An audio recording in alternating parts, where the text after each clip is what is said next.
اور اب میں اپنا اگر کوئی میرا کوئی پیشن ہو یا کوئی خواب ہو اس کو میں پرسیو کر سکتا ہوں.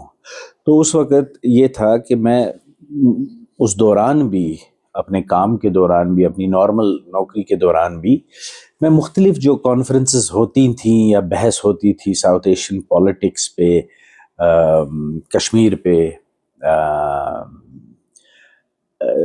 تو اس پہ ان میں شرکت کرتا تھا، اور جہاں جہاں ہو سکتا تھا، کیونکہ میرا جو کام تھا بینک میں وہ بھی ایک رسک جو مطلب میں ایک آپریشنل مینیجر تھا رسک مینجمنٹ ٹیم کا، جس میں رسک، فائنینشیل رسک نہیں بٹ پولیٹیکل رسک کی انالیسس ہوتی تھی کہ ایک بینک کہیں پر اگر کسی بڑی کمپنی کو کوئی لون دیتا ہے، فنڈنگ کرتا ہے یا اپنی کوئی برانچ کھولتا ہے، وہاں اس ایریا، اس جگہ کی پولیٹیکل رسک کتنی مطلب مثبت ہے.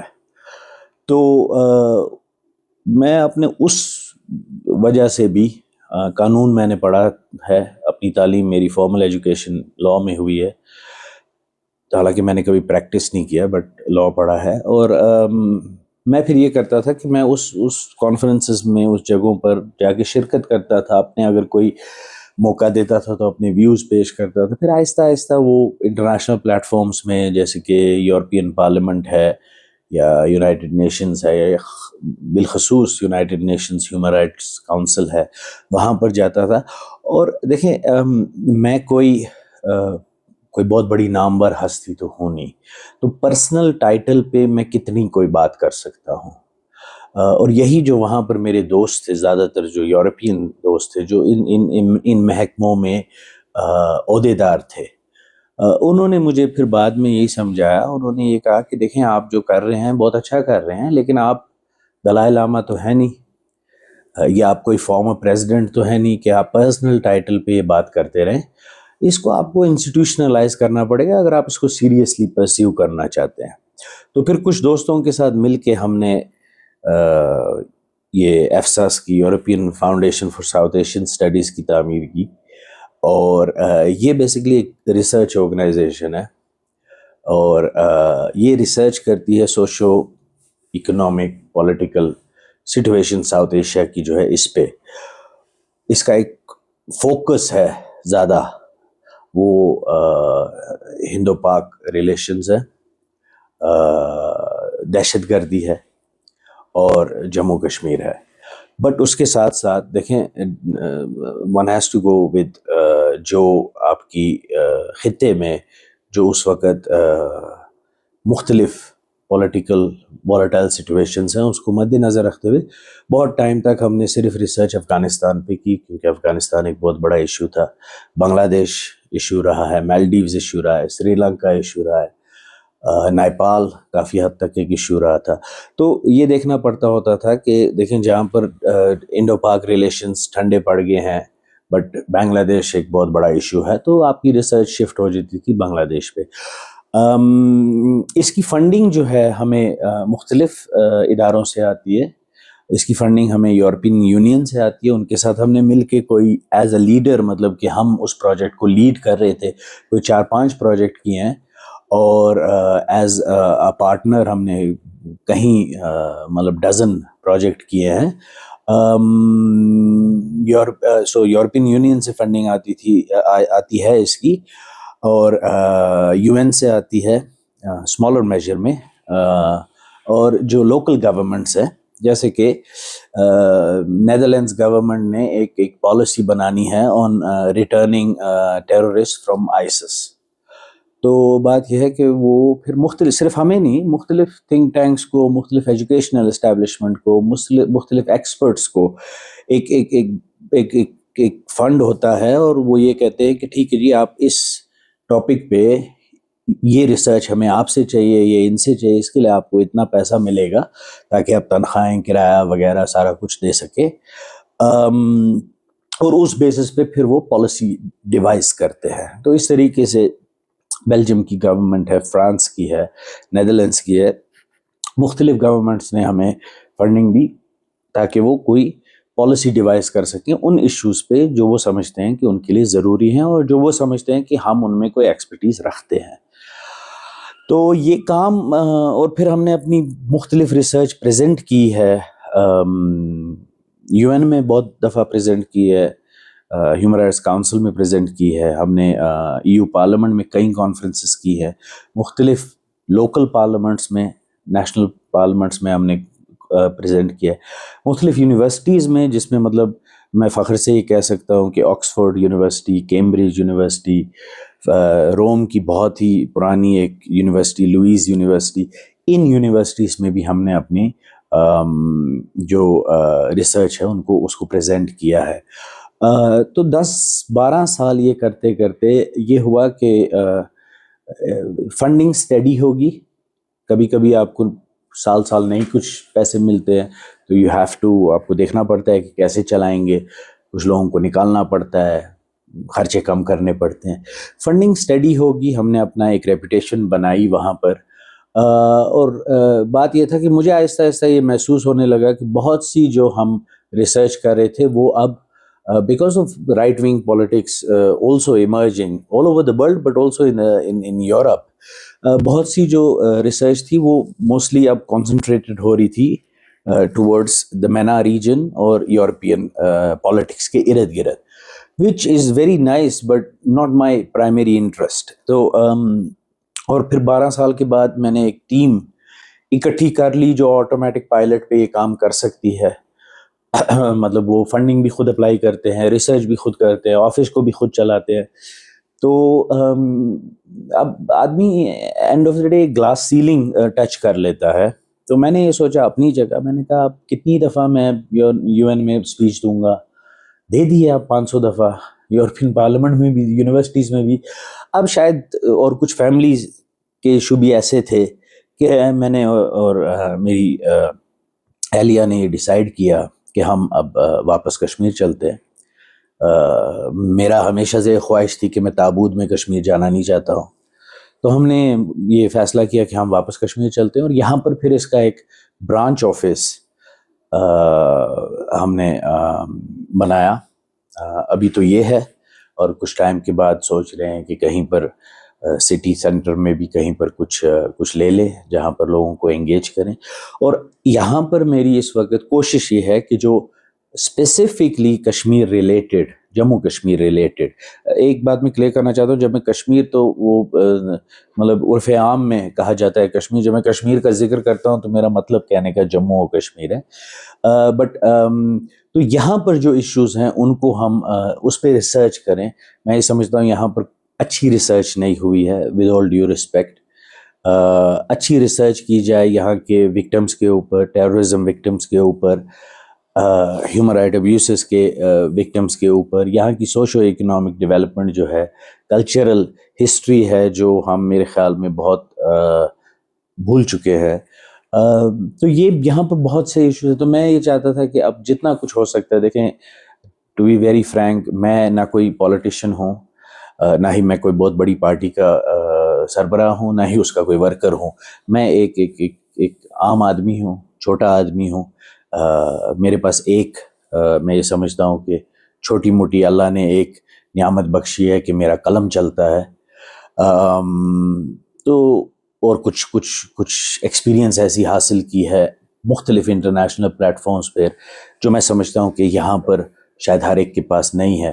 اس کو میں اپنی لوگوں کے, اپنے قوم کے کام میں لانا چاہتا ہوں, اچھی ریسرچ کر کے, تاکہ لوگوں کو پتہ لگے کہ ریسرچ ہے کیا, ہمارے ایشوز کیا ہیں. اور اس کے ساتھ ساتھ میں بائی ویکلی ایک کالم لکھتا ہوں رائزنگ کشمیر کے لیے, جو ریسرچ سے مختلف ہے. ریسرچ بہت hard core, dry, reference based ہوتی ہے. کالمز میں اس کو آپ کہہ سکتے ہیں ہسٹوریکل فکشن یا فکشنلائز اکاؤنٹس آف ٹروتھ. ایک وہ مطلب it's a different kind of writing, it's realism mixed with history, culture, historical fiction and historical non fiction mix with realism. اس طرح کے کالم میں لکھتا ہوں ہفتے میں, مہینے میں 2 دفعہ. اس سے پہلے کشمیر امیجز کے لیے لکھتا تھا, آج رائزنگ کشمیر کے لیے لکھتا ہوں. تو یہ مطلب تھوڑا لمبا تعارف ہو گیا, بٹ اتنا ہی ہے. بات آپ نے یورپ میں کری, جنوبی ایشیا کے حوالے سے جو بھی آپ نے جیسے افغانستان کا ذکر کیا، جتنا ٹائم آپ نے وہاں پہ گزارا احساس کو لے کے، جتنے بھی آپ نے تگدو کی کانفرنسز وغیرہ جو بھی کی، تو کبھی کشمیر بھی مرکز رہا ہے آپ کی کانفرنسز کا یا آپ کی جو تگدو رہی ہے؟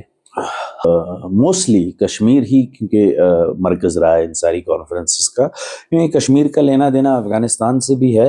اگر آپ کو یاد ہو کہ 90s میں جو یہاں پر دہشت گردی ارلی 90s لیٹ 80s میں سٹارٹ ہوئی، اس کا سوویت افغان جہاد سے بہت لینا دینا تھا، آج بھی ہے. پھر یہ ہے کہ جو ہندوستان پاکستان کی مین دشمنی کا ایک وجہ ہے، پولیٹیکلی، ریلیجسلی ایک الگ بحث ہے، یا ہسٹوریکلی پولیٹیکلی وہ کشمیر ہے. اور پھر میں خود کشمیر سے ہوں، میری فیملی، اب تو میں خود یہاں رہتا ہوں، میری فیملی یہاں رہتی ہے، تو آف کورس کشمیر تو ہمیشہ سے مرکز رہا ہے، ہمیشہ سے. کہ یہاں کی اب جسے اسٹرکچرل پولیٹکس کہیں گے وہ چینج ہوئی، شفٹ ہو گئی ہے ایبروگیشن کے بعد. ابھی تک جو ہے کیا زمینی حقائق آپ کو کیا لگتا ہے، کہاں پہ آپ کو لگتا ہے کہ ایگزیکیوشن میں مطلب پازیٹیونیس ہے یا خامیاں ہے؟ چونکہ یہ ایک بڑا ایک ایشو، مطلب ایٹ لیسٹ جو سیریسلی کسی چیز پہ ایک تھاٹ پروسیس کرتے ہیں ان کے حوالے سے ہے. تو آپ اس سارے عمل کو کیا دیکھتے ہیں؟ 2019 کو سمجھنے کے لیے آپ کو بہت پہلے جانا پڑے گا. جی 2019 اچانک نہیں ہوا. To make it very clear, 2019 جس طریقے سے ہوا اس سے میں ایگری نہیں کرتا ہوں. لیکن بات یہ ہے کہ 2019 کیوں ہوا، کیسے ہوا، اتنی ریشنالٹی میں سمجھتا ہوں کہ میں اپنے آپ میں پاتا ہوں کہ میں یہ سمجھ سکتا ہوں کہ ہوا کیوں، اور جنہوں نے کیا ان کے آرگیومنٹس کیا تھے جن میں بھی ایک میرٹ ہے. Again it's an issue of agreement and disagreement. I don't agree with it. ٹھیک، اب لیکن ایک پولیٹیکل ریالٹی یہ بن گیا ہے، تو میں کتنا بھی کہہ لوں میں ایگری نہیں کرتا ہوں بھائی، اب تو آج تو یہ ایک پولیٹیکل ریالٹی ہے. بٹ اس کو سمجھنے کے لیے ہمیں بہت پیچھے جانا پڑے گا، تھوڑا سا پیچھے کم از کم جانا پڑے گا. دیکھیں، بات یہ ہے کہ میں یہ سمجھتا ہوں کہ ہندوستان واحد ملک ہے جس کے پاس کشمیر کا لیگل ٹائٹل ہے. اونرشپ، لیگل اونرشپ جو ہے کشمیر کی، جموں و کشمیر کی، وہ صرف ہندوستان کے پاس ہے، نہ وہ پاکستان کے پاس ہے، نہ وہ چین کے پاس ہے. دوسری بات یہ ہے کہ دیکھیں، آپ سے مراد میری مطلب ہم کشمیریوں سے ہے. کشمیریوں نے لیٹ 80s میں، شیخ صاحب کے دور میں بھی کشمیریوں کی ایک رائٹس موومنٹ تھی، پولیٹیکل تھی، ڈیموکریٹک تھی. ٹھیک ہے، اس میں جو سیاسی داؤ پیچ ہوتے ہیں، کبھی مذہب کو استعمال کیا جاتا تھا، کبھی مسلم کارڈ کو، کبھی کسی اور کارڈ کو، وہ برصغیر کی سیاست میں وہ ایک عام بات ہے. اگر آپ یہی چیز آج تو چلے شاید مختلف ہو سکتا ہے، یہی چیز اگر آپ یورپ میں کریں گے تو people will Firaun upon these things. But برصغیر میں ریلیجس کارڈ کا بھی استعمال کرنا، کبھی کوئی اور ذات کا کارڈ استعمال کرنا، فیوڈلزم، یہ ساری چیزیں یہاں عام ہیں. تو شیخ صاحب کے دور میں بھی کشمیریوں کی ایک رائٹس موومنٹ رہی، موسٹلی مطلب مہاراجہ کو لے کے، اور اس کے بعد ہندوستان کی گورنمنٹ، سینٹرل گورنمنٹ کے ساتھ. بٹ وہ مطلب in essence leaving a bit here and there aside, in essence secular and democratic تھی وہ موومنٹ. آپ نے جب اینڈ 80s میں، بگننگ آف 90s میں، آپ نے جب ایک غاصب ملک سے بندوق لے لی اور وہ بندوق اٹھا کے آپ نے جہاد کا نعرہ لگا لیا یہاں پر، اور نظام مصطفیٰ کا نعرہ لگا دیا، وہاں سے 2019 سٹارٹ ہوتا ہے. اور میں یہ سمجھتا ہوں کہ اس بندوق کو پھر آپ نے بہت جلدی کمیونلائز کر لیا، اس بندوق کو پھر آپ نے بہت جلدی اپنے پرسنل سکور سیٹل کرنے کے لیے استعمال کیا، خوبصورت لڑکی سے شادی کرنے کے لیے استعمال کیا، دکاندار سے کرایہ معاف کرنے کے لیے استعمال کیا، آپ نے غنڈہ گردگی کی. پھر بھی ہندوستان نے یہاں پر آپ کو کوشش کی ڈیموکریٹک مین اسٹریم کرنے کی. ٹھیک ہے, اس میں ہندوستان سے غلطیاں بھی ہوئی ہوں گی, میں یہ نہیں کہتا ہوں کہ مطلب غلطیاں نہیں ہوئی ہوں گی.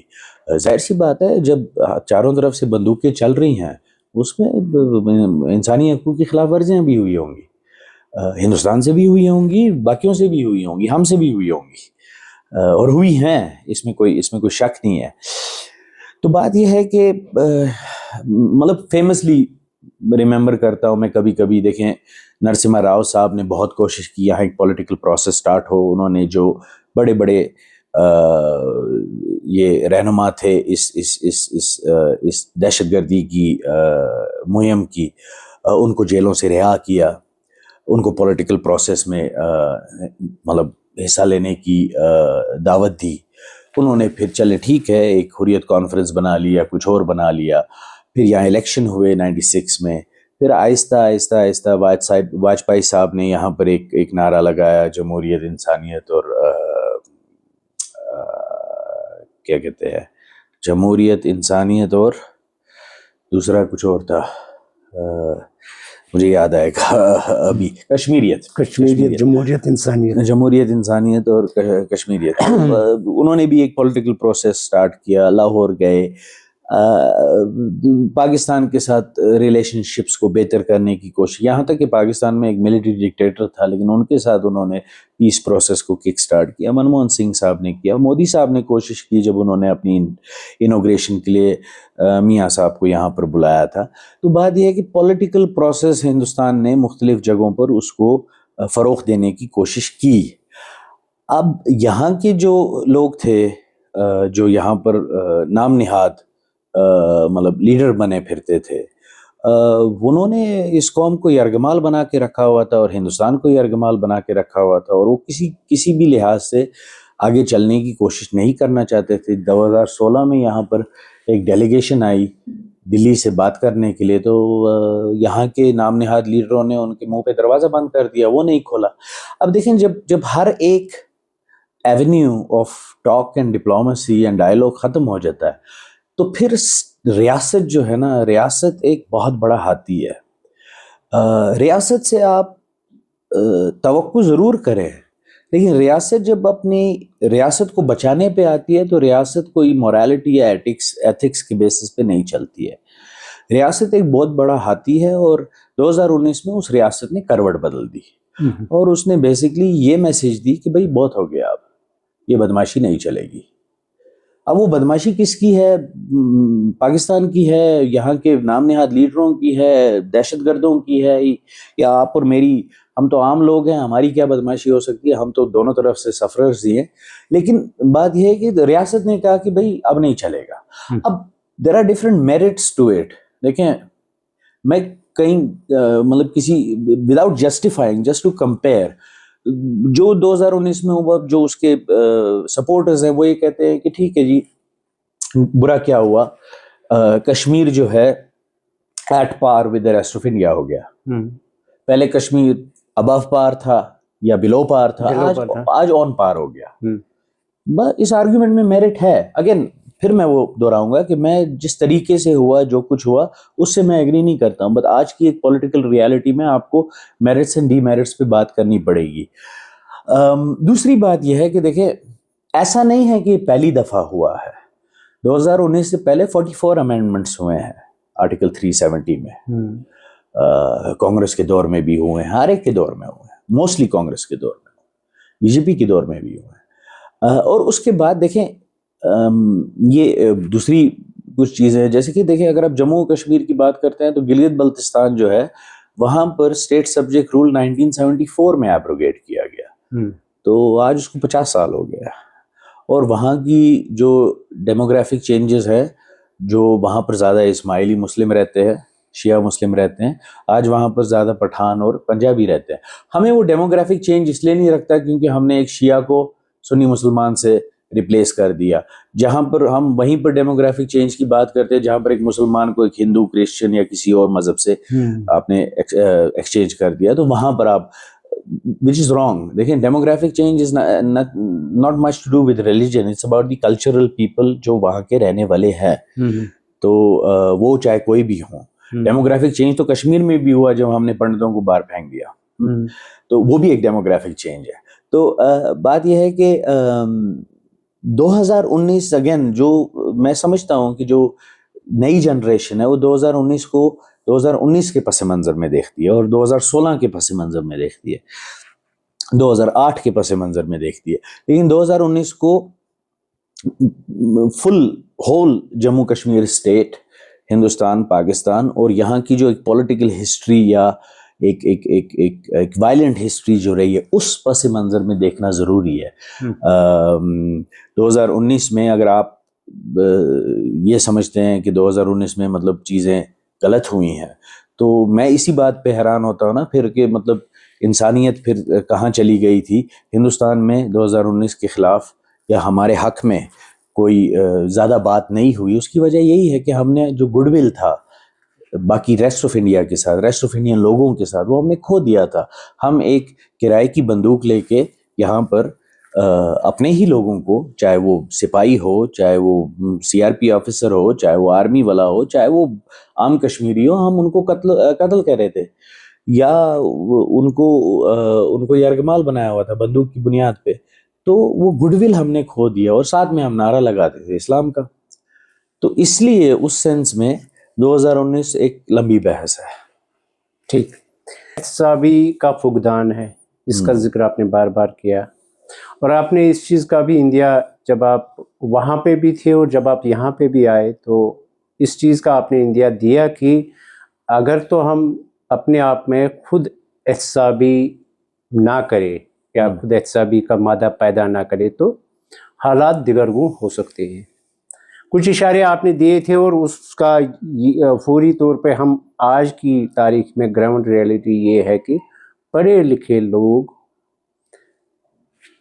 کوالیفائڈ اور پروفیشنل لوگ جو ہے دہشت کی زد ہو رہے ہیں. پچھلے دنوں کا واقعہ بھی ہے. تو یہ جو خود احتسابی کا فقدان ہے, اس حوالے سے جنید صاحب کی کوششیں چونکہ بہت رہی ہے, اور آج کی ڈیٹ پہ آپ اس چیز کی وکالت کس طریقے سے کر رہے ہیں؟ بہت ٹائم سے میں بول بھی رہا ہوں, لکھ بھی رہا ہوں, اور اس پہ مجھے گالیاں بھی بہت پڑتی ہے, کیونکہ کشمیری یہ سمجھتا ہے, میرا مطلب فیلو کشمیری یہ سمجھتا ہے کہ میں اس پہ انگلی اٹھا رہا ہوں. میں اس پہ انگلی نہیں اٹھا رہا, کیونکہ وہ انگلی میرے اوپر بھی اٹھتی ہے. میں اس کو اور اپنے آپ کو ایک شیشہ دکھا رہا ہوں. میں یہ چاہتا ہوں کہ ہم اپنا احتساب کریں, اور ہمارا احتساب بہت ضروری ہے, کیونکہ احتساب جب تک نہیں ہوگا تب تک آپ کو انصاف نہیں ملے گا, تب تک آپ کی ریکنسیلیشن نہیں ہوگی, اور تب تک جو قومیں ہیں, لیکن جب آپ قوم کی بات کرتے ہیں, میری قوم سے مراد میری نیشن سے ہے, قوم سے میری مراد امہ سے نہیں ہے, وہ تو ویسے بھی بکھری ہوئی ہے. قوم سے میری مراد نیشن سے ہے. تو آپ کی جو قومیں تبھی ترقی کرتی ہیں جب وہ اپنا احتساب کرتی ہیں. جرمنی نے اپنا احتساب کیا سیکنڈ ورلڈ وار کے بعد, اور انہوں نے اپنی کانسٹیٹیوشن میں, اپنے لا میکرز میں, اپنی مختلف, آج آپ یہ دیکھیں کہ among all the European countries, one of the biggest economy is Germany, اور ہر طرف right wing politics, anti immigration laws مطلب مشرومنگ کر رہے ہیں. Germany one of the only one اور one of the very few ہے جو آج بھی سیرین ریفیوجیز کو ویلکم کرے, بیکاز جرمنی نے اپنا احتساب کیا ہے سیکنڈ ورلڈ وار کے بارے میں کہ ایکسکلوژن جو ہے یہ ان کے لیے یا اس خطے کے لیے یہ لڑائی کا باعث بن سکتی ہے. اسی طرح میں یہ سمجھتا ہوں کہ کشمیریوں کو اپنا احتساب کرنے کا, ہمیں اپنا احتساب کرنے کی ضرورت ہے. ہم میں جو یہ ایک عادت ہے مظلومیت کا چولا اوڑھ لینے کا, اس میں کوئی شک نہیں ہے. ہم مختلف دور میں ہم غلام رہے ہیں, بٹ بات یہ ہے کہ وہ اس مختلف دور کی سیاست بھی ویسی ہی تھی.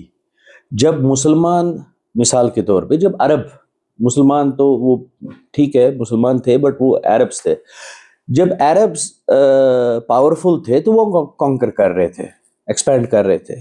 جب منگول پاورفل تھے, تاتاریز تھے یا سکندر اعظم تھا یا رومنس تھے، جب وہ پاورفل تھے تو وہ کانکر کر رہے تھے، ایکسپینڈ کر رہے تھے.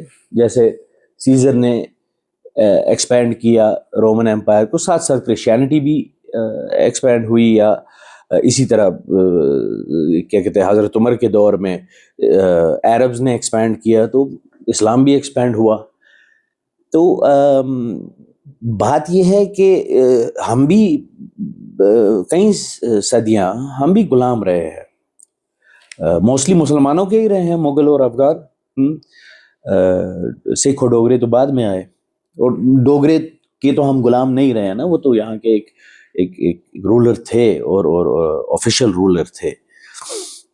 تو ہمیں اس کو اس پس منظر میں دیکھنا ہے کہ اس وقت مطلب غالباً مغل یہاں پر میرے خیال میں 1576 کے 86 میں آئے ہیں. تو اس وقت دنیا کا رول آف لا یہی تھا، ایکسپینشن. اس غلامی کو لے کے آج جو آپ کی غلطیاں ہیں یا آج جو آپ کی شارٹ کمنگز ہیں، آپ اس کو جسٹیفائی نہیں کر سکتے. آج آپ نے یہ دیکھنا ہے، آپ 47 میں ٹھیک ہے ایک جنگ ہوئی، بٹ آپ ایک وقت میں ایک ڈیموکریٹک سیکولر ہندوستان کا حصہ ہے.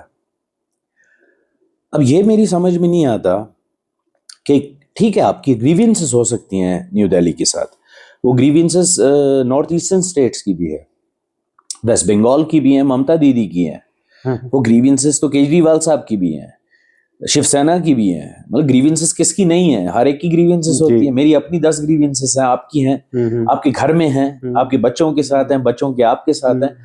اب بات یہ ہے لیکن آپ ایک ڈیموکریٹک سیکولر انڈیا کا حصہ ہیں. آپ پھر ڈیموکریٹک سیکولر انڈیا کا حصہ ہوتے ہوئے آپ بندوق لیتے ہیں ایک تھیو فاشسٹ اسٹیٹ سے، پاکستان سے، اور ٹریننگ ان سے لیتے ہیں، اور یہ کہتے ہیں کہ ہم نے اس خطے کو جو ڈیموکریٹک سیکولر انڈیا کے پاس ہے، حالانکہ جیسے کہ میں نے آپ کو کہا پورے جموں و کشمیر کی لیگل ٹائٹل گلگت بلتستان کی بھی، POK کی بھی، اکسائی چین کی بھی ہندوستان کے پاس ہی ہے. لیکن جو حصہ ہندوستان کے پاس ہے، آپ یہ کہتے ہیں ہم نے اس کو ڈیموکریٹک سیکولر انڈیا سے اٹھا کے ہم نے اس کو ایک تھیو فاشسٹ اسٹیٹ کا حصہ بنانا ہے. اب اس کا احتساب تو آپ کو کرنا پڑے گا کہ اس میں آپ نے کتنے لوگوں کو قتل کیا، کتنے لوگوں کو اغوا کیا، کتنی بیوائیں آپ نے بنائی، کتنی یتیم آپ نے بنائے. اس کے بعد آپ کو جب مختلف دور میں آپ کے دروازے پہ جب امن نے کھٹکھٹایا، آپ نے وہ دروازہ نہیں کھولا. آپ نے اگر مطلب بات یہ ہے کہ یہ کہنا، یہ سارے کا سارا ملبہ جو ہے آپ ہندوستان کی گود میں پھینک دیں اور یہ کہیں جی ہم نے تو کچھ بھی نہیں کیا، ایسا نہیں ہوتا. یا پاکستان نے ہمیں استعمال کیا، پاکستان نے آپ کو اپنے نیشنل انٹرسٹ کے لیے استعمال کیا. اب میں اگر آپ کا نیشنل انٹرسٹ اور آپ کی سوچ انٹرسٹ کے لیے استعمال نہیں ہوتے، بٹ آپ ہو گئے، اس کا خامیازہ آپ کو ہی بھگتنا پڑے گا، اور کون بھگتے گا؟ اب یہ کہہ دینا کہ نہیں جی ہم نے مطلب وہ بریدر جی نکلا تھا اور وہ تو دودھ لینے گیا تھا اور پار پہنچ گیا اور اس نے تو کچھ نہیں کیا، تو جب کیس نکلے تو بریدر جی نے پنڈت بھی مار دیے، 4 لڑکیوں کا ریپ بھی کر دیا، شادیاں بھی کر لی، دکانداروں سے قرضہ بھی اٹھا لیا، بینک بھی لوٹ لیا. لیکن آپ یہ کہتے رہے نہیں جی وہ بریدر جی ہمارا تو مجبور تھا. ایسا نہیں ہوتا. پھر اس کے بعد آپ نے یہاں پر جس طرح کہ میں نے آپ کو کہا، نعرہ تو آپ نے شروع میں لگایا آزادی کا، اس کو بعد میں آپ نے بہت جلدی نظامی کا کون ہے. اور مجھے اس میں کہنے میں کوئی اعتراض نہیں ہے، میں تو آج بھی منہ پہ کہتا ہوں. مجھے مطلب دیکھیں میرے والد صاحب JKLF کے فاؤنڈنگ ممبر ہیں، and I have rejected his ideology, I have rejected his politics. ان کا بیسک کلیم ٹو فیم کیا ہے؟ ایک وائلنٹ ایکٹ ہے، میری پیدائش سے 12 سال پہلے کا ہے، لیکن میں اس کو کیوں کلیم کرتا پھروں؟ اگر میں 1971 کی ایک ہائی جیکنگ کو آج کلیم کروں گا تو اس کا مطلب ہے کہ میں نے ایولیوشن کو تو بالکل ہی مطلب جھوٹا ثابت کر دیا، پچ ڈال دیا ہے. میں نے نہ کوئی پڑھائی کی نہ لکھائی کی، میری یورپ کی ساری تعلیم ضائع ہوگی. بات یہ ہے JKLF گنڈوں کی تنظیم ہے، ایک دہشت گرد تنظیم ہے. آج میروائس صاحب نے اپنا حریت کانفرنس کا ڈیزگنیشن ہٹا دیا، ٹھیک ہے، for whatever reason known to ہم، گڈ، اچھا کیا انہوں نے ہٹا دیا. بٹ اگر وہ یہ سمجھتے ہیں کہ وہ حریت کا ڈیزگنیشن ہٹا دینا سے ان کا احتساب ہو گیا، تو میر وائس صاحب کی ریٹن سٹیٹمنٹس ہیں, ریکارڈڈ سٹیٹمنٹس ہیں جس میں انہوں نے نائکو کو, سبزار کو, برہان وانی کو, یہ جتنے بھی تھے ان سب کو شہید کہا ہے, ان سب کو مطلب مارٹرز کہا ہے, اور یہ کہا ہے کہ یہ لوگ, جہاں تک مجھے یاد ہے مطلب میر وائس صاحب کی بیان ہے جس میں وہ یہ کہتے ہیں کہ جی ایجوکیٹڈ یوتھ بندوق اٹھانے پہ مجبور ہو رہی ہے کیونکہ ہندوستان سٹبرن ہے. لیکن مطلب جہاں تک مجھے پتا ہے میر وائس صاحب خود بھی بہت ایجوکیٹڈ ہے, تو کیا ہندوستان کی سٹبرنس نے ان کو مجبور نہیں کیا بندوق اٹھانے پہ؟ دیکھیں ٹیسٹ اپروول ہے, یہ ٹیسٹ انڈورسمنٹ ہے. اگر ایجوکیٹڈ یوتھ مجبور ہو رہی ہے ہندوستان کے رویے سے بندوق اٹھانے پہ, تو میر وائس صاحب تو پی ایچ ڈی ہولڈر ہیں, انہوں نے کیوں نہیں اٹھائی؟ ان کے بیٹے نے کیوں نہیں اٹھائی؟ ان کے بابتر نے کیوں نہیں اٹھائی؟ ہاں, بات یہ ہے کہ کشمیر میں ہم نے بہت ایک دوگلا پن رکھا ہوا ہے کہ ہم یہ سمجھتے ہیں کہ کشمیر میں کشمیر کو قربانی کی ضرورت ہے, لیکن وہ قربانی تب تک جب تک ہمسائے کا بیٹا دیتا رہے, آپ کا بیٹا نہیں. ٹھیک ہے, اسی طرح یہ جتنی بھی مطلب یہ جو آج جتنے بھی نام نہاد لیڈر ہیں جو جیلوں میں بند ہیں, یہ کوئی سیسیشنزم کے کیسز میں بند نہیں ہے. یہ کوئی وہ مطلب جیسے گاندھی جی کو اٹھایا جاتا تھا, نہرو جی کو اٹھایا جاتا تھا, سیسیشنزم کے کیسز میں بند کیا جاتا تھا اینٹی کلونیل لاز کے انڈر, یہ تو حوالہ کے کیس بھگت رہے ہیں, یہ ٹیررزم فائنینسنگ کے کیسز بھگت رہے ہیں. اس میں کوئی نہیں ہے جس میں یہ کیس ہے یا اس وجہ سے بند ہے کہ آپ نے ہندوستان سے آزادی مانگی ہے اور یہ ہمارے کانسٹیٹیوشن کے خلاف جاتا ہے. نہیں, یہ پاکستان سے پیسے لینے کی وجہ سے بند ہے, لوگوں کو وائلنٹ ایکٹ کے لیے مجبور کرنے کے لیے بند ہے, دہشت گردی پھیلانے کے لیے بند ہے. کوئی سیسیشنزم کے کیسز میں بند نہیں. سیسیشنزم کا کیس تو اگر ہو تو پھر تو یہ فخر سے کہہ سکے نا کہ دیکھیں جی ہم قوم کے لیے بند تھے, حالانکہ پھر وہی بات ہے کہ سیسیشنزم لے کے آپ کریں گے کیا. لیکن کہنے کا میرا مطلب یہ ہے کہ کشمیریوں کو احتساب صرف ان لیڈروں کو نہیں, ہمیں بھی احتساب کرنا ہے. مجھے یاد ہے جب برہان وانی مر گیا تھا تو بہت میں نے ایک بیان دیا تھا جس پہ بہت زیادہ شور مچا تھا, آج بھی مجھے وہ یاد ہے.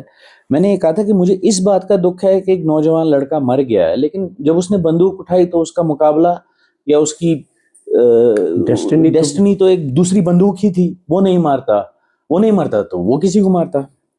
اور پھر جب دہشت گردی کا راستہ آپ چنتے ہیں اس کا انجام موت ہی ہے. تو میں نے کہا اس بات پہ تو مجھے دکھ ہے کہ ایک چھوٹا کشمیری لڑکا مرا جو کچھ اور بن سکتا تھا. لیکن ہاں اس بات پہ مجھے زیادہ دکھ ہے کہ جن لوگوں نے اس کو اس راستے کے لیے تیار کیا ان کے اپنے بچے کا ہے. کوئی ملیشیا میں پڑھ رہا ہے, کوئی لندن میں پڑھ رہا ہے, کوئی دلی میں پڑھ رہا ہے, کوئی بنگلور میں پڑھ رہا ہے. میرا بیٹا 8 سال کا, میں تو واپس آ گیا یہاں کشمیر میں پڑھ رہا ہے. میں نے کبھی بندوق کا نہ سپورٹ کیا نہ کبھی بندوق کا انڈورس کیا, یہاں تک کہ میرے اپنے گھر سے جو بندوق اٹھی تھی میں نے اس کی خلاف ورزی کی ہے. میرے اور میرے والد صاحب کے تعلقات اسی وجہ سے آج کسی بھی لحاظ سے مثبت نہیں ہے, کیونکہ میں نے اس بندوق کی مخالفت کی ہے. اور میں آج بھی یہ سمجھتا ہوں کہ وہ ایک دہشت گردی کا عمل ہے. اب میں اس کو کیوں کلیم کرتا پھروں, لیکن میرا بیٹا تو یہاں پڑھے گا, کشمیر میں پڑھے گا. اور جس دن مطلب اللہ نہ کرے, لیکن میں کہتا ہوں کہ اگر مطلب سیدھی سی بات ہے نا, میرے گھر پہ اگر حملہ ہوگا تو میرا بیٹا اور میں دونوں پتھر لے کے باہر نکلیں گے نا, میں آپ کے بیٹے کو تو نہیں بلاؤں گا. تو بات یہ احتساب کرنے کی ضرورت ہے, اور یہ منٹوں کی دہشت گردوں کی پھر وہی بات کہ یہ گنڈا گردگی پہ اتر آئے. انہوں نے چھوٹے چھوٹے محلوں کو قبضہ کرنا شروع کیا. سب سے بڑا گنڈا کون تھا؟ مشتاق لیٹرم کا مشہور ہے کہ اس نے کہا اس ڈیلر سے گاڑی نہیں خریدنا کیونکہ دوسرا ڈیلر اس کا دوست تھا. ہاں, یہ کون سی آزادی ہے؟ یہ کون سا مطلب نظام مصطفیٰ ہے؟ ٹھیک ہے, لوگ جے کے ایل ایف کے لوگ جو ہے پریس کے دفتروں میں جا کے اگر ان کی نیوز نہیں چھپتی تھی تو ان کا فرنیچر توڑتے تھے اور ایڈیٹر کو مارتے تھے. جماعت اسلامی نے یہاں پر کیا کیا؟ جماعت اسلامی کا عام ونگ تھا حزب المجاہدین. تو کہنے کا مطلب یہ ہے صاحب ضرور ہونا چاہیے. ہمیں یہ ماننے کی ضرورت ہے, کشمیر کی ماؤں کو یہ ماننے کی ضرورت ہے, نہیں جی میں فیل ہوئی تھی یہاں پر, میرے بیٹے نے بندوق اٹھائی, میں نے اس کو تھپیڑ نہیں ماری, میں نے اس کی غلطیوں پہ اس کے گناہ پہ پردہ ڈالا. میرے بیٹے نے محلے کی سب سے خوبصورت لڑکی کو اٹھا کے نکاح کر کے شادی کر کے یہاں پر لایا, 2 سال کے بعد مر گیا, اور پھر میں نے اس لڑکی کو اس کا یا اس کے بچوں کو اس کا حصہ بھی نہیں دیا, اٹھا کے باہر پھینک دیا. یہ ہماری ثقافت, یہ ہمارا مذہب ہمیں نہیں سکھاتا, انسانیت ہی ہمیں نہیں سکھاتی ہے. سو ہم اس معاملے میں بہت اپرچونیٹی, اور ہم ہر کوئی جس سے بھی آپ یہ ملو وہ یہ کہتے نہیں ہم نے کچھ نہیں کیا. جی بھئی ہم نے کچھ نہیں کیا تو پھر یہ لاکھ لوگ ادھر سے مر گئے, وہ کیوں نہیں نکالتے ہم؟ کشمیری ان 1 لاکھ لوگوں کی 80,000 20,000 جتنے بھی ہیں, ہم ان کی لسٹ کیوں نہیں نکالتے؟ مطلب اتنے سالوں میں 35 سالوں میں کوئی نڈر آدمی پیدا نہیں ہوا. ہاں لسٹ نکلی ہیں, وہ جو دہشت گردوں نے مارے اور وہ جو پولیس یا سیکورٹی فورسز نے, بٹ ایک لسٹ نہیں بنائی گئی ہے. اس کی وجہ یہ ہے, ہمیں یہ پتا ہے کہ آدھے سے زیادہ ہم نے آپس میں مارے ہیں. ایچ ایم نے JKLF کو مارا, لشکر نے HM کو مارا, جیش نے پھر دونوں کو مارا, پھر آپس میں یہاں ایک زمانے میں 156 جماعتیں تھی, سب کی سب ایک ہی چیز مانتی تھی, سب کی سب آپس میں ایک دوسرے کو مارنے لگے. کیوں؟ کیونکہ ان کا دائرہ آف انفلوئنس تھا وہ. یہ ہم کشمیریوں کو سمجھنے کی ضرورت ہے کہ آج یہاں پر حیدر پورہ میں 3-4 کروڑ روپیہ کا کنال کیسے ہے؟ یہ فروٹ آف کانفلکٹ ہے. سینٹرل لنڈن میں نہیں ہے 3-4 کروڑ کا, یہاں کیسے ہے؟ یہاں نہ انٹرنیشنل ایئرپورٹ ہے, نہ بجلی ہے 24 گھنٹے, نہ پانی ہے 24 گھنٹے.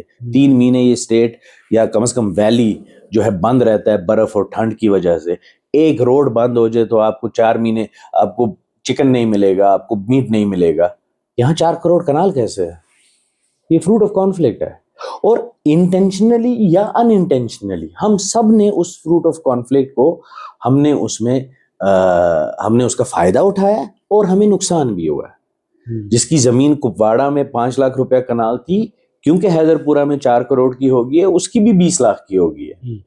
لیکن جو کانفلکٹ میں جو لوگ مرے ہیں, جو آپ کا نقصان ہوا ہے, وہ بھی ہم سب کا ہے. اب اس میں فرق صرف یہ ہے کہ وہ کلاس میں ہے. دیکھیں مطلب لیٹس بی آنیسٹ, یہ جو سارے دہشت گرد تھے, اب مانے یا نہ مانے, کوئی ٹین ٹھیک کرتا تھا, کوئی نلکے ٹھیک کرتا تھا, کوئی 8ویں فیل تھا.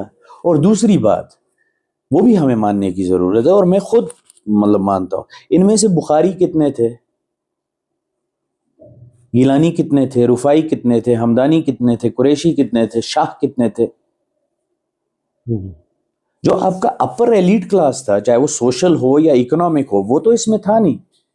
جو مڈل کلاس یا لوور مڈل کلاس تھا وہ اس میں تھا, بیکاز یہ وہ طریقہ تھا لوور اور مڈل کلاس کے لیے کہ وہ سوشل لیڈر کو اوپر چڑھے, کیونکہ بندوق طاقت تھی. اپر اور ایلیٹ کلاس تھا, جو محل میں بیٹھا تھا, جس کی انکم بھی تھی, جس کے پاس پیسہ بھی تھا, گاڑی بھی تھی, اس کو سوشل لیڈر یا اکنامک لیڈر کو چڑھنے کی ضرورت کیا تھی؟ جو لوور کلاس تھا یا لوور مڈل کلاس تھا یا مڈل کلاس تھا, اس کو سوشل یا اکنامک لیڈر کو چڑھائی کرنے کی ضرورت تھی, اور وہ اس نے کی. اس وقت طاقت کا ذریعہ بندوق تھا, وہ اٹھا کے. تو یہ بہت اینگل سے کوئی پولیٹیکل جنگ بھی نہیں تھی, یہ کلاس وار تھی. ورنہ ہمدانیوں نے بھی اٹھائی ہوتی, شاہ نے بھی اٹھائی ہوتی, گیلانیوں نے بھی اٹھائی ہوتی, لیکن نہیں اٹھائی. میں تو یہ کاسٹ سسٹم نہیں مانتا ہوں, بٹ میں آپ کو ایک مطلب کشمیر کے لحاظ سے بتا رہا ہوں کہ کشمیر میں تو یہی ہوا نا. اور کن جگہوں سے اٹھائی؟ ساؤتھ کشمیر سے, گاؤں سے, نارتھ کشمیر کے گاؤں سے, ان جگہوں سے ان لوگوں نے بندوق اٹھائی تاکہ وہ سوشل لیڈر کلائم کریں. صحیح. کشمیر کا سب سے بڑا مسئلہ بیانیہ یا زمینی حقائق؟ بڑا ان چیزوں نوجوانوں کے لیے سب سے طاقتور ہتھیار تعلیم یا تنقیدی سوچ؟ یہاں پر جو ہے کشمیر میں جو میں نے پایا یا برصغیر میں جو میں نے پایا وہ یہ ہے کہ ہم میں کریٹیکل تھنکنگ نہیں ہے. ہم سوال کرنے سے ڈرتے ہیں. ہم گھر پہ بھی، میرا یہ کہنے کا مطلب اس سے ہرگز نہیں ہے کہ آپ اپنی ثقافت کو، ریسپیکٹ کو، لحاظ کو بھول جائیں، لیکن سوال کرنا ہمارا فرض ہے، چاہے وہ گھر پہ ہو، چاہے وہ ٹیچر سے ہو، چاہے وہ باہر ہو. اور سوال ہی آپ کو کریٹیکل تھنکنگ کی طرف لے جاتا ہے، جس سے آپ مختلف چیزوں کا صحیح طریقے سے انالیسس کر سکتے ہیں. یہاں پر مطلب میرے زمانے میں تھا، پتہ نہیں آج ہے کہ نہیں، بٹ پسند کی شادی بڑا برا منایا جاتا تھا. آج شاید مختلف ہوگا، بٹ اس وقت مجھ میں یہ تھا کہ میں نے سوال کیا، میں نے کہا کہ بھئی مذہب بھی اس چیز کی اجازت دیتا ہے، تو پسند کی شادی میں کیا برائی ہے؟ بہت سے میرے ہم عمر لوگ تھے جن کی شادیاں نہیں ہوئی اس وجہ سے. یا مثال کے طور پر کریٹیکل تھنکنگ، میں ہمیشہ اس بات پہ کبھی کبھی پریشان ہو جاتا ہوں کہ دیکھیں ہمارے گھروں میں ہم اپنے بچوں کو، مطلب یہاں کشمیر میں وہ نام نہاد آزادی کے نعرے لگے، لیکن ہم نے کبھی بھی اپنے گھروں میں اپنے بچوں کو، اپنی عورتوں کو، اپنے سے جو چھوٹے لوگ ہیں، چاہے وہ طاقت میں ہیں چاہے وہ عمر میں ہیں، ہم نے کبھی بھی ان کو آزادی دینے کی کوشش نہیں کی. ہم ہمیشہ بچے کو شروع سے ہی یہ کہتے ہیں کہ آپ کو ڈاکٹر بننا ہے. ڈاکٹر کا اتنا زیادہ ہم اس پہ پریشر ڈال دیتے ہیں. اب اگر وہ ڈاکٹر نہیں بن سکتا ہے تو سیکنڈ چوائس انجینئرنگ ہوتی ہے، اور اگر وہ بھی نہیں بن سکتا ہے تو چلیں پھر کوئی میری طرح اگر بیوقوف سا آدمی ہوگا تو قانونی پڑھ لے. میں کبھی کبھی اس بات پہ سوچتا ہوں کہ اگر کشمیر میں اس طرح ہی چلتا رہا اور سارے بچے ڈاکٹر بن گئے تو میکینک کون بنے گا، پینٹر کون بنے گا، رائٹر کون بنے گا؟ سوسائٹیز ایسے نہیں چلتی ہیں. کریٹیکل تھنکنگ یہ بھی ہے کہ آپ کو اپنے بچوں کو اپنے گھر میں آزادی دینے کی ضرورت ہے کہ وہ جو ان کی مرضی ہے وہ کریں، جب تک ٹھیک ہے وہ ایک ثقافت، ایٹیکیٹ اور لحاظ کے دائرے میں، ریسپیکٹ کے دائرے میں کریں. بٹ اگر ایک بچے کا شوق ہے پینٹر بننے کا تو اس کو بننے دیں، میوزیشین بننے کا شوق ہے اس کو بننے دیں. آپ کیوں اس پہ تھوپ رہے ہیں؟ اور یہی چیز مذہب میں بھی ہے. مذہب میں بھی ہم مختلف جگہوں پر مسجد میں جاتے ہیں، خطبہ سنتے ہیں، چاہے وہ عربی میں ہو یا چاہے کوئی ایسی زبان میں ہو جو ہمیں سمجھ نہیں آتا. ہم میں سے بہت کم لوگ ہوتے ہیں جو مولوی صاحب کو اٹھ کے جاتے ہیں اور کہتے ہیں ذرا اس کا مطلب سمجھا دیں. میرے اپنے گھر میں ایک لڑکا ہے، کام کرتا ہے، مدرسے میں پڑھا ہے، حفظ کیا اس نے، اور وہ 12 سال خود مدرسے میں پڑھاتا رہا. اور جب میں نے اس کو پوچھا تم نے قرآن کی تفسیر پڑھی ہے، کہتا ہے نہیں. تو میں بڑا حیران ہو گیا کہ لیکن جہاں تک کریٹیکل تھنکنگ کا سوال ہے نا، پاکستان کے رول کو اور ہندوستان کے رول کو کریٹیکلی اگر آپ اینالائز کریں گے کشمیر کی نسبت، تو دیکھیں پاکستان کی جو پولیٹیکل ڈاکٹرین ہے وہ 3 چیزوں پہ مشتمل ہے. ایک مسلم آئیڈینٹی. بہت سے پاکستانی یہ کہتے ہیں کہ محمد بن قاسم سب سے پہلا پاکستانی تھا. مسلم آئیڈینٹی ایک، کیونکہ وہ ملک بنا مسلم آئیڈینٹی پہ، تو یہ ایک ہے فاؤنڈیشن پولیٹیکل ڈاکٹرین کی. دوسری پولیٹیکل ڈاکٹرین کی ان کی فاؤنڈیشن ہے کہ ان کی یہ غلط خیال کہ وہ ایک مارشل ریس ہے. پاکستانی قوم میں مختلف قومیں ہیں لیکن کوئی بھی مارشل ریس نہیں ہے. اسی لیے وہ کبھی کلیم کرتے ہیں اینسیسٹری ترک سے، کبھی منگول سے، کبھی افغان سے، تو یہ سب مارشل ریس تھے. تھرڈ جو موسٹ امپورٹنٹ ہے اور وہ ریلیٹڈ ہے مارشل ریس اور مسلم آئیڈینٹی سے، وہ یہ ہے کہ اینٹی ہندو، اینٹی انڈیا، اور وہاں آتا ہے کشمیر کا ایشو. تو پاکستان نے جو بھی رول کشمیر کے تئیں اپنایا ہے وہ اپنے نیشنل انٹرسٹ اور ان 3 فاؤنڈیشنز کے بیسس پہ اپنایا ہے. ان کو ہم کشمیریوں سے کوئی ہمدردی نہیں ہے، کیونکہ مسلم آئیڈینٹی آپ کی تب تک برقرار رہے گی جب تک آپ اینٹی ہندو رہیں گے، اور مارشل ریس کا جو مطلب غلط فہمی ہے وہ بھی تب تک برقرار رہے گی جب تک آپ اینٹی ہندو اور مسلم آئیڈینٹی کو کلیم کرتے رہیں گے. تو یہ کریٹیکل سوچ ہے کشمیر کو لے کے. اسی طرح کشمیر کے ایشو کو لے کے ہندوستان اور پاکستان کا رول دیکھیں. میں نے ہمیشہ سے یہ کہا ہے کہ جو مطالبات ہمیں ہندوستان سے کرنے چاہیے تھے وہ ہم نے پاکستان سے کیے، جو پاکستان سے کرنے چاہیے تھے وہ ہندوستان سے کیے. ہم نے ہندوستان سے یہ مطالبہ کرنا چاہیے تھا کہ کشمیر کو اکٹھا کرو کیونکہ لیگل ٹائٹل ہندوستان کے پاس ہے، اور پاکستان سے یہ مطالبہ کرنا تھا کہ یہاں ریفرینڈم کرواؤ کیونکہ وہ پہلی شرط جو ہے وہ ان کے اوپر لاگو ہوتی ہے کہ انہوں نے اپنی فوجیں باہر نکالنی. ہم یہاں ہندوستان کو کہتے رہے ریفرینڈم کراؤ، پاکستان کو کہتے رہے کہ ہمیں اکٹھا کرو. دیکھیں، اور یہ سب بیسکلی اس لیے کیونکہ ہم پروپیگنڈا کے شکار ہوئے ہیں کشمیر میں. کریٹیکل تھنکنگ بہت امپورٹنٹ ہے اور اپنے گھروں میں بہت امپورٹنٹ ہے. میں یہ سمجھتا ہوں ہم بہت غلط راستے پہ اس لیے چل رہے ہیں کہ ہم اپنے بچوں کو خدا سے ڈراتے ہیں. کریٹیکل تھنکنگ ہونی چاہیے. ہم نے تو یہ پڑھا ہے کہ خدا غفور و رحیم ہے، خدا معاف کرنے والا ہے. ہمارا بچہ شام کو کھانا نہ کھائے تو ہم کہتے ہیں اگر یہ کھانا ختم نہیں کیا تو اللہ ناراض ہوگا، جہنم میں ڈالے گا، آگ میں ڈالے گا. مطلب آپ کیا کر رہے ہیں؟ آپ خدا کو اپنے بچوں کے سامنے شیطان کی طرح پیش کر رہے ہیں. آپ کو تو اپنے بچوں کو خدا سے پیار کروانا ہے، خدا سے عشق کروانا ہے. خدا کو آپ سے عشق ہے، آپ سے پیار ہے.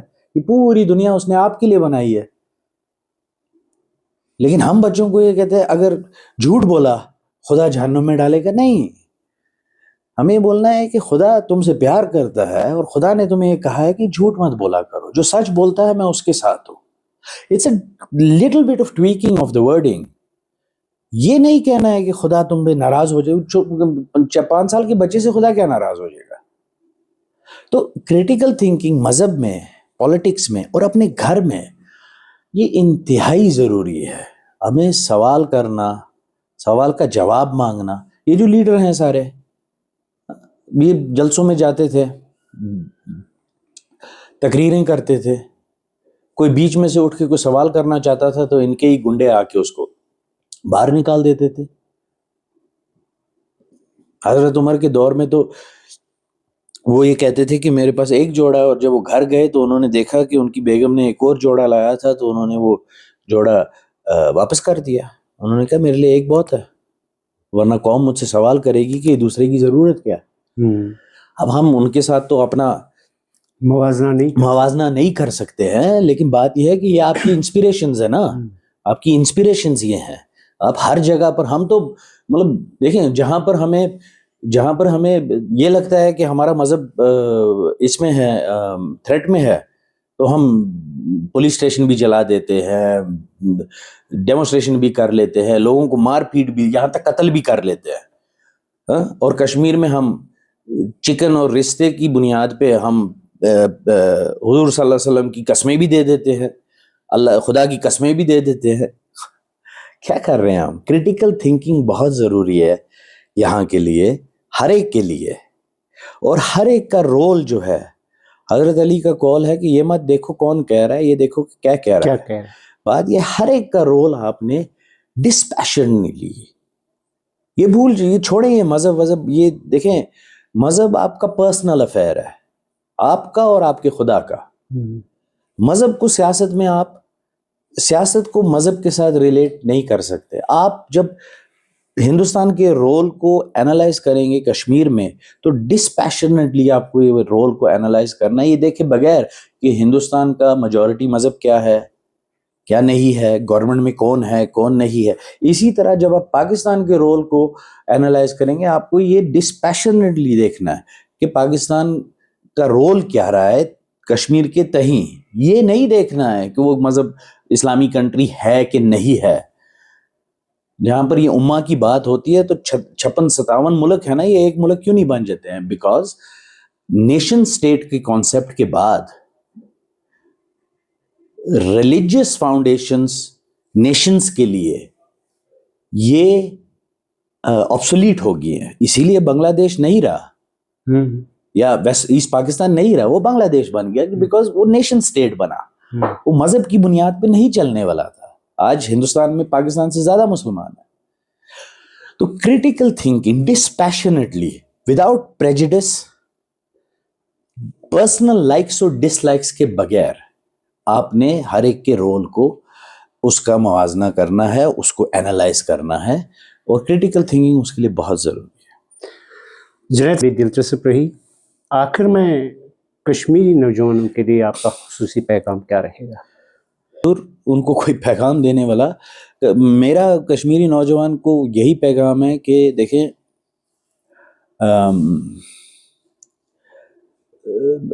پیغام کیا, میں ایک چھوٹے یا ایک بڑے بھائی کی حیثیت سے ایک مشورہ ہی دے سکتا ہوں.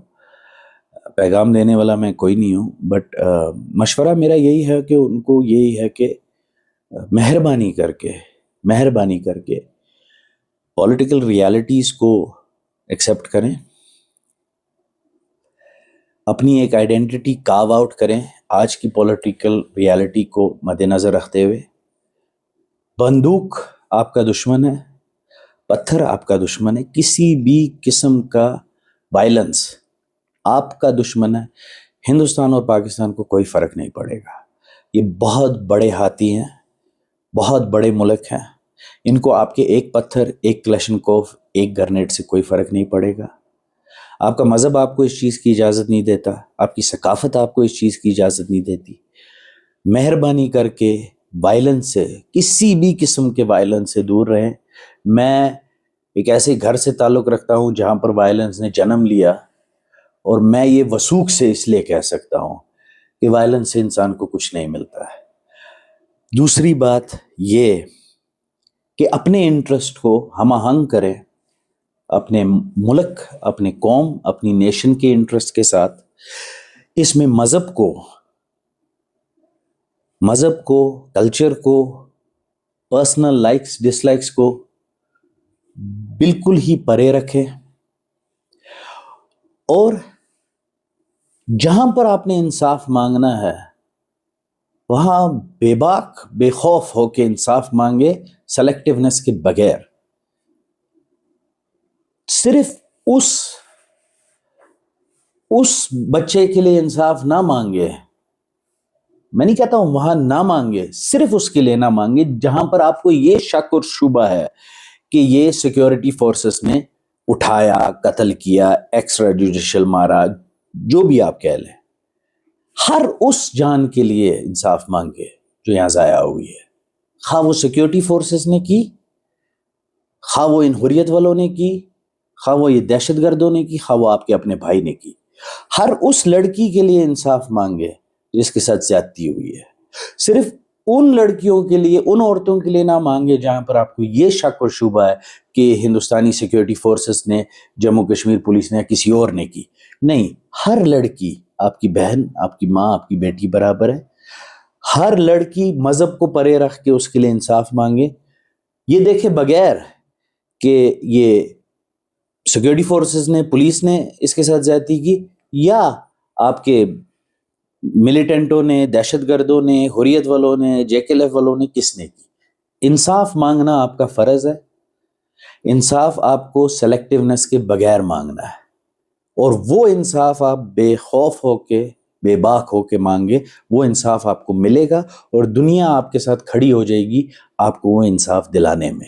جس وقت آپ اپنی انصاف کی مانگ میں مذہب کی سلیکٹیونیس, کلچر کی سلیکٹیونیس, یا کلپریٹ کی سلیکٹیونیس, یا یہاں پر وہ جو ہے وکٹم کی, یہاں پر بہت سی, یہاں پر کس طرح قتل کیا جاتا تھا, یہ کافر ہے, یہ کمیونسٹ ہے, یہ لادین ہے, پھر اس کو مارا جاتا تھا. اس پہ لوگ انصاف نہیں مانگتے تھے کیونکہ پھر کہنے والے یہ کہتے تھے یہ مخبر تھا. بات یہ ہے, یہ ایک نیریٹو کریٹ کیا جاتا ہے. آپ کو انصاف مانگنا ہے. انسان کی جان گئی ہے, مخبر تھا, نہیں تھا, لادین تھا, جو مرضی ہے, آپ کا کشمیری تھا, آپ نے اس کے لیے انصاف مانگنا ہے, چاہے جس نے بھی اس کو مارا, آپ کو تبھی انصاف ملے گا. میرا مشورہ یہی ہے, کریٹیکل تھنکنگ اپنے اندر پیدا کریں. صرف پڑھائی, ایک کاغذ, ایک ڈگری حاصل کرنے کے لیے نہ کریں, پڑھائی کریں. ہو سکے تو مطلب دیکھیں, ہم ایک چھوٹا سا ادارہ ہے, لیکن ہمارے ساتھ اگر کوئی جڑنا چاہے جڑے, ریسرچ کرنا چاہے, نہیں بھی کرنا چاہے, یہاں آ کے کتابوں کو کنسلٹ کرنا چاہے وہ کر لے. کوئی بات کرنا چاہے, کوئی ایکسچینج آف ویو کرنا چاہے وہ کر لے, یا سچ میں اگر ریسرچ کرنا چاہتا ہے وہ بھی کر سکتا ہے. مطلب نوجوان نسل کو اب ضرورت ہے اپنی ایک آئیڈینٹی کاو کرنے کے لیے. جو آپ کے باپ دادا کی آئیڈینٹی رہی ہے وہ چلی گئی ہے, اب آپ نے اپنی ایک آئیڈینٹی بنانی ہے, اور وہ یہیں پر بنانی ہے, انہی پولیٹیکل حالات میں بنانی ہے. اور مہربانی کر کے اگر کوئی آپ کو کوئی بھی ہو, خواہ وہ حافظ سید ہو, خواہ وہ مسعود اظہر ہو, خواہ وہ یہ حریت والے ہوں, خواہ وہ کوئی بھی ہو, جو آپ کو کوئی مولوی ہو, کوئی مسجد کا امام ہو, کوئی بھی ہو جو آپ کو انڈورس کرتا ہے یا آپ کو سجیسٹ کرتا ہے جہاد کرنا, بندوق اٹھانا, پتھر اٹھانا, اور یہ کہتا ہے کہ جہاد بہت مقدس ہے, یہ لڑائی بہت مقدس ہے, اس کو گلبان سے پکڑ کے اس کو یہ کہیں اگر یہ اتنا مقدس ہے تو تمہارے بچے کیوں نہیں کر رہے ہیں. اور جس دن وہ اپنے بچے لے کے نکلے تب اس کی بات میں کوئی دم ہے. اگر یہ میرا ہمیشہ سے یہ موقف رہا ہے, اگر یہ جہاد, اگر یہ خون خرابہ, اگر یہ بندوق, اگر یہ گرنیٹ, اگر یہ پتھر اتنا ہی مقدس ہے تو آپ خود کیوں نہیں اٹھاتے ہیں؟ تو پلیز اپنی زندگیاں ضائع نہ کریں. آپ کو نہیں پتا یہ چھوٹے چھوٹے پتھر جو آپ مارتے ہیں, اس سے آپ اپنا ٹیلنٹ, اپنی جوانی گوا رہے ہیں, اور یہی پتھر اینٹ بن کے ان لوگوں کے محل بناتے ہیں. تو مہربانی کر کے اپنی آئیڈینٹی کاو آؤٹ کریں, اور اس میں ہندوستان مطلب سینٹرل گورنمنٹ کا, لوکل گورنمنٹ کا بھی ایک رول بنتا ہے. ان کو بھی چاہیے ایسے ایونیوز کریٹ کرنا یہاں کے لوگوں کے لیے, یہاں کے بچوں کے لیے, جہاں پر وہ اپنے ٹیلنٹ کو شوکیس کر سکے. ریڈیکلائزیشن صرف ٹیرورسٹ کو مارنے سے فائٹ نہیں ہوتی. آپ کا اپنا ایک نیریٹو ہونا چاہیے ارریسپیکٹو آف پاکستان, چین, امریکہ کیا نیریٹو چلا رہا ہے. یہاں پر کوئی نیریٹو نہیں ہے, یہاں پر کاؤنٹر نیریٹوز ہے. ایک بم بلاسٹ ہوتا ہے, ایک ٹیرورسٹ پکڑا جاتا ہے, بندوق, تو یہاں پر کاؤنٹر نیریٹوز ہوتے ہیں. میڈیا والے چینلز پہ اچھلنے لگتے ہیں, شور شرابے ہوتے ہیں, ڈیبیٹ ہوتے ہیں, ختم ہو جاتا ہے, پھر چپ ہو جاتا ہے, پھر ایک چیز ہوتی ہے, پھر ایک ارریسپیکٹو آف آل دیز تھنگز ایک انڈیپینڈنٹ نیریٹو کی ضرورت ہے. ریڈیکلائزیشن, ڈی ریڈیکلائزیشن سے زیادہ ضرورت ہے اینٹی ریڈیکلائزیشن, اور وہ بہت ہی پہلے اور بہت ہی چھوٹے لیول پہ سٹارٹ ہوتی ہے. یہاں کیوں نہیں کمیونٹی سینٹرز بنتے ہیں جہاں پر بچے پینٹنگ سیکھتے ہیں مفت میں؟ وہ بچے لائف سکلز, مطلب میں کہتا ہوں ہابیز, لائف سکلز کو بھی چھوڑیں. یہاں فٹ بال کلب میں آپ کو ہے نا, بندوق تو نہیں اٹھانا چاہتا ہے, کیوں نہیں دیتے ہیں؟ یہاں انڈور سوئمنگ پول کتنے ہیں 5 اسٹار ہوٹلز میں؟ آپ ہر ایک کے پاس 5 اسٹار ہوٹل کے پیسے تو نہیں ہیں. یہاں کیوں نہیں کمیونٹی سینٹرز بنتے ہیں جہاں بچوں کو بیکنگ سکلز سکھائی جائے, جہاں بچوں کو پینٹنگ سکھائی جائے, رائٹنگ سکھائی جائے, اسکیچز سکھائے جائے, سوئمنگ پول انڈور بنے. چلیں ٹھیک ہے, لڑکا لڑکی کے لیے الگ بنے, جہاں پر لڑکا لڑکی ایک پاس لے کے جا سکتے ہیں اور اپنا ٹائم پاس کر سکتے ہیں, سوئمنگ سیکھ سکتے ہیں. بیڈمنٹن کورٹ بنے, ٹینس کورٹ بنے. یہ بچے جائیں بھی کہاں؟ یہاں سے نوکریوں کا اتنا فقدان ہے کہ نوکریاں نہیں ہیں, سارا ٹیلنٹ آپ کا برین ڈرین ہو رہا ہے, یہاں سے باہر جا رہا ہے. چاہے وہ بنگلور جا رہا ہے, دلی جا رہا ہے, بامبے جا رہا ہے, گلف جا رہا ہے, یورپ جا رہا ہے. یہ اتنا برین ڈرین اگر یہاں سے ہوگا, رہے گا کیا یہاں پر؟ بٹ لائف دیکھیں, میں لال چوک میں کبھی چلتا ہوں, لڑکے لڑکیاں چل رہے ہیں, کبھی کہیں کافی پی رہے ہیں, کبھی مطلب you have to engage these people. ان کو انگیج کریں. اور یہ کے لیے لوکل گورنمنٹ کے لیے جن کے پاس کروڑوں روپیہ ہے اپنی سیکیورٹی کے لیے, اپنی گاڑیوں کے لیے, تو یہ کوئی بڑی بات نہیں ہے. ایک کمیونٹی سینٹر 20 لاکھ روپیہ میں بن جائے گا, اندر ایک بیڈمنٹن کورٹ لگا لے, ایک ٹینس کورٹ لگا لیں. بنگلور اور دلی میں تو جو سوسائٹی کے فلیٹس ہوتے ہیں اس میں 4 بیڈمنٹن کورٹ ہوتے ہیں. ٹھیک ہے, جو وہاں کے لوگ ہیں, میں یہ وثوق سے کہہ سکتا ہوں, وہاں کے جو ماں باپ ہیں, وہاں کے جو کمیونٹی لیڈرز ہیں, وہ اس میں اپنی کنٹریبیوشن کرنے کے لیے بھی تیار ہوں گے. آپ ایک چھوٹی سی فیس رکھ لیں.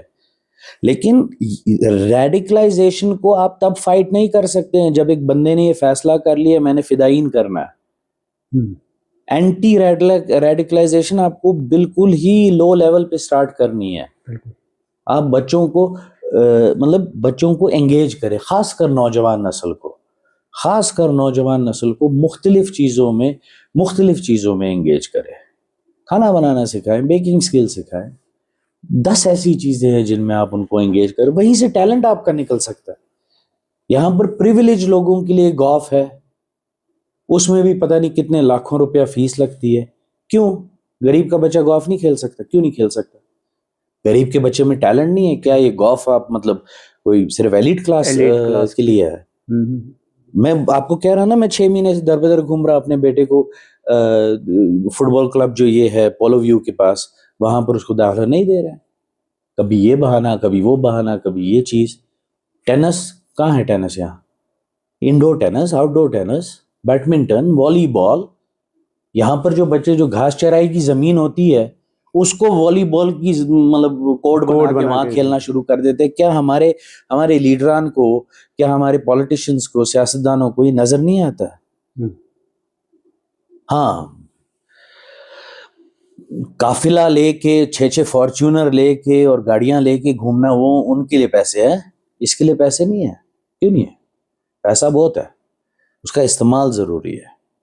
تو میں یہی کہوں گا کہ اپنی نوجوان نسل مانگ بھی جو ہے وہ مانگ کرے ان چیزوں کی جو پولیٹیکل ریالٹی میں فٹ ہوتا ہے، جو وہ کر سکتے ہیں اور جو یہ دے سکتے ہیں. آپ یہاں بیٹھ کے نظام مصطفیٰ کی مانگ کریں گے، کوئی نہیں دے گا آپ کو. اور پھر نظام مصطفیٰ یہاں پر اگر آ گیا، اس کے بعد کیا ہوگا؟ شیعوں کو رہنے دو گے؟ احمدیوں کو رہنے دو گے؟ کرو گے کیا؟ مطلب بات یہ ہے کہ مانگ یہ کریں جو آپ کی ضرورت ہے، آپ کی سکلز کو ڈیولپ کرتی ہے، آپ کو آگے لے جاتی ہے. Libraries, how many libraries are there in Srinagar? There are no libraries. At least I have not seen a public library. ایک آدھی ہوں گی، ہو سکتا ہے میں غلط ہوں، بٹ لائبریریز، پبلک لائبریریز نہیں ہے. یونیورسٹیز میں ہے، باہر نہیں ہے. پبلک لائبریریز جس کو آپ کہتے ہیں، پبلک مطلب میوزیمز 1-2 ہیں، 1-2 میں نے دیکھے ہیں، بٹ پبلک بھائی لوگوں کو کوئی چیز تو چاہیے، راحت کا سامان تو دے دو. بالکل راحت کا سامان جو ساتھ ساتھ ان کے اسکل کو ڈیولپ کرے اور ان کو بزی رکھے. یہ چیز یہاں پر بہت ضروری ہے.